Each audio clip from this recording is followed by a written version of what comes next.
प्रियाय लंबोदराय सकलाय जगद्धिताय नागाननाय श्रुतियज्ञविभूषिताय गौरीसुताय गणनाथ नमो नमस्ते। हे राम पुरुषोत्तम नरहरे नारायण केशव गोविंद गरुड़ध्वज गुणनिधि दामोदर माधव।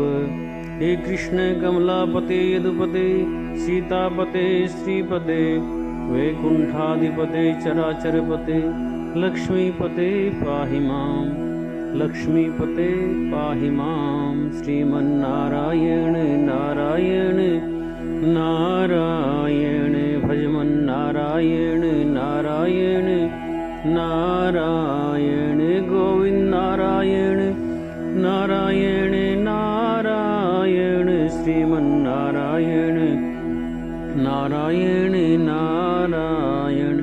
बोलो विष्णु भगवान की जय, शालिग्राम भगवान की जय, तुलसी मैया की जय। कार्तिक महात्म्य छठा अध्याय।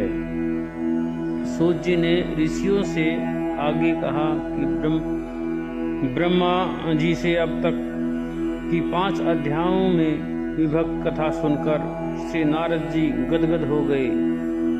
वे ब्रह्मा जी को प्रणाम करके विनम्र भाव से बोले, हे पितामह, अब कृपा करके कार्तिक मास के माध्यम का विस्तार पूर्वक वर्णन कीजिए।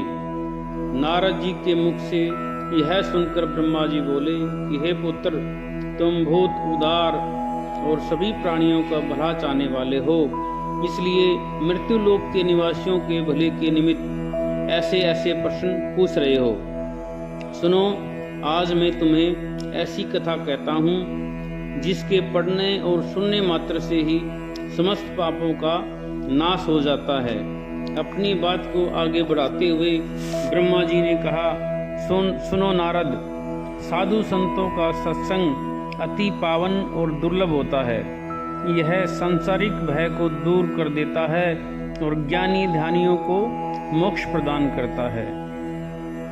जिसकी जैसी कामना होती है उसकी कामना पूरी हो जाती है। जिस प्रकार गंगा जी पापों को धो देती है और सूर्य पापों को भस्म कर देता है, उसी प्रकार संत समागम पाप ताप तथा दीनता तीनों को नष्ट कर देता है। आधे क्षण का साधु समागम भी मोक्ष प्रदान करने वाला होता है। इतनी बात सुनकर तमाम ऋषि और मुनियों ने कहा कि हे सूत जी, अब आप कृपा करके कार्तिक मास माध्यम का इतिहास तथा प्रसंग सुनाने की कृपा कीजिए। श्री सूत जी बोले कि हे ऋषियों, एक समय चंद्रवदनी एवं कमल के समान कमल नयनी श्री सत्यभामा के मन ही मन में विचार किया कि मैं धन्य हूँ जिसके पतिदेव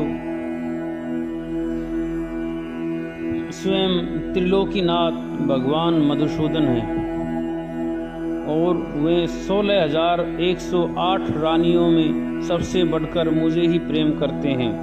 जिस कल्प वृक्ष की पृथ्वी पर बसने वाले प्राणी बात तक नहीं जानते, वह कल्प वृक्ष स्वयं मेरे आंगन में लगा हुआ है।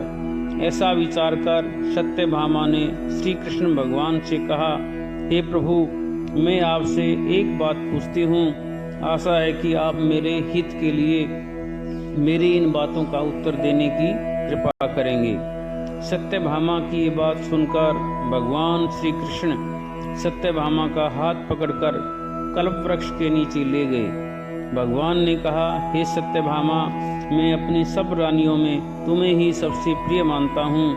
मैंने तुम्हारे स्नेह के वश सूरराज इंद्र से विरोध करके यह कल्प वृक्ष स्वर्ग से लाकर तुम्हारे आंगन में लगा दिया। मैं तुम्हारे लिए न देने वाली अदेय वस्तु भी दे सकता हूँ और अकथ्य अर्थात न कहने वाली बात भी कह सकता हूँ। अब यदि तुम मुझसे गुप्त से भी गुप्त बात पूछोगी तो मैं तुम्हें वह भी बता दूंगा। भगवान श्री कृष्ण की बात सुनकर सत्यभामा गदगद होकर बोली, हे स्वामी, यदि आप मुझसे इतने प्रसन्न हैं तो मुझे यह बताने की कृपा कीजिए कि मैंने पूर्व जन्म में ऐसा क्या शुभ कार्य किया था जिससे मुझे आपकी अर्धांगिनी बनने का सौभाग्य प्राप्त हुआ और आपके साथ गरुड़ पर बैठकर ब्रह्मलोक तथा इंद्रलोक में आने जाने का अवसर भी मिला। हे नाथ, पूर्व जन्म में मैं कौन थी और किसकी कन्या थी, सो आप मुझे विस्तार पूर्वक सुनाने की कृपा कीजिए। सत्यभामा की यह बात सुनकर भगवान श्री कृष्ण जी मुस्कुराकर बोले कि हे सत्यभामे, मैं तुमको समस्त वृत्तांत विस्तार पूर्वक सुनाता हूँ। तुम एकाग्रचित होकर सुनो। सतयुग के अंत में मायापुर नगर के अग्नि अत्रिकुल में देव शर्मा नामक 4 वेदों, 6 शास्त्रों तथा 18 पुराणों का ज्ञाता एक ब्राह्मण रहता था। वह भगवान सूर्य नारायण का अनन्य भक्त था और रात दिन अतिथियों की सेवा में लगा रहता था। उसके कोई संतान नहीं थी। फिर बड़ी आयु में एक कन्या हुई जिसका नाम गुणवती रखा गया।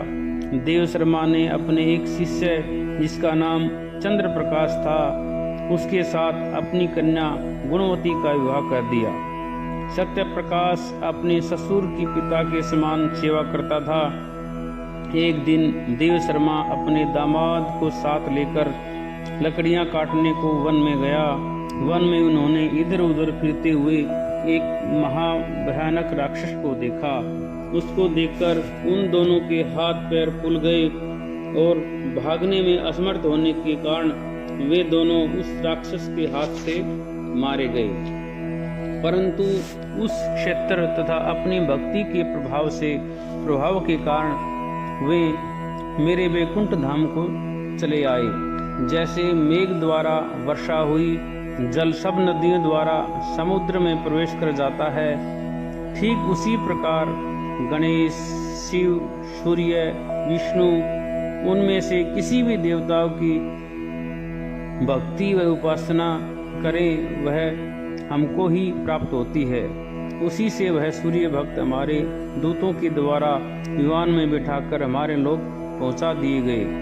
उधर उन दोनों के मरने की खबर सुनकर गुणवती ने बहुत रुदन किया और रो रो कर कहने लगी, हे पिता और हे पतिदेव, अब मैं कैसे जीवित रह सकूंगी। हाय हाय, तुम मुझे किसके भरोसे छोड़कर कहाँ चले गए। अब मेरे खान पान का प्रबंध कहाँ से होगा। हे तात, मेरा कौन ठिकाना है। इस प्रकार गुणवती विलाप करती हुई पृथ्वी पर गिरकर मूर्छित हो गई और अब जब चेतना आई तो घर का सब सामान बेचकर उसने अपने पति और पिता की अंत्येष्टि क्रिया की। फिर संसार से वैराग्य लेकर भक्ति में तत्पर रहने लगी। इस प्रकार करते करते कार्तिक मास आ गया। तब वह विधि विधान से कार्तिक मास का स्नान करने लगी और साथ ही साथ एकादशी का व्रत भी करने लगी। यह दोनों ही व्रत भगवान को अति प्रिय हैं तथा मुक्ति और ऐश्वर्य प्रदान करने वाले हैं।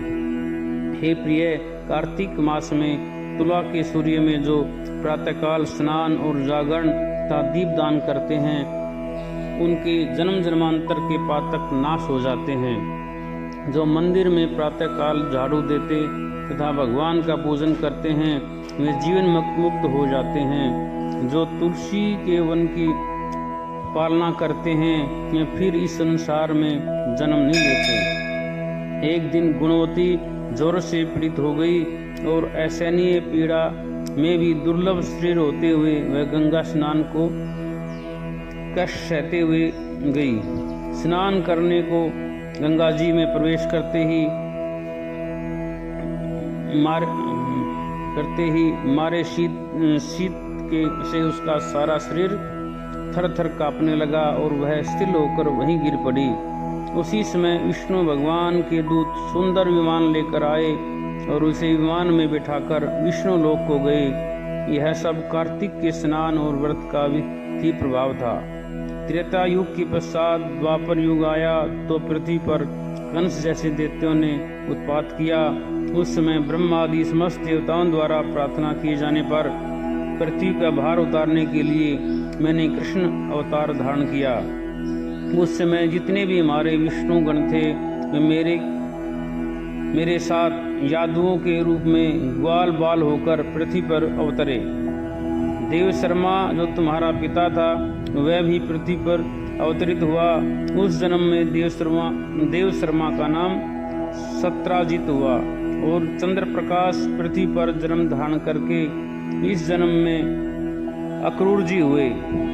तो तुम उस जन्म में गुणवती थी, अब तुम ही इस पृथ्वी पर जन्म धारण कर सत्यभामा हुई। कार्तिक व्रत के प्रभाव से ही तुम हमारी प्रिय हुई। तुमने आजन्म तुलसी के वृक्ष को सींच कर उसका पालन किया, उसी से तुम्हारे आंगन में कल्प वृक्ष है। और कार्तिक मास में तुमने जो दीप दान किया था उसी से तुम्हारे घर में पृथ्वी का प्रकाश है। कार्तिक मास में व्रत आदि करके जो तुमने काया कृष्ण सहन किया था उसी से तुम मेरी अर्धांगिनी हुई। जो कोई कार्तिक मास में व्रत आदि करता है वह मुझे तुम्हारे ही समान प्रिय है। हे प्रिय, अन्य दूसरे जप तप यज्ञ दान आदि कार्तिक मास के 16वें भाग के बराबर भी नहीं होते। लो विष्णु भगवान की जय, तुलसी महारानी की जय, शालिग्राम भगवान की जय। इति 6वां अध्याय संपूर्ण।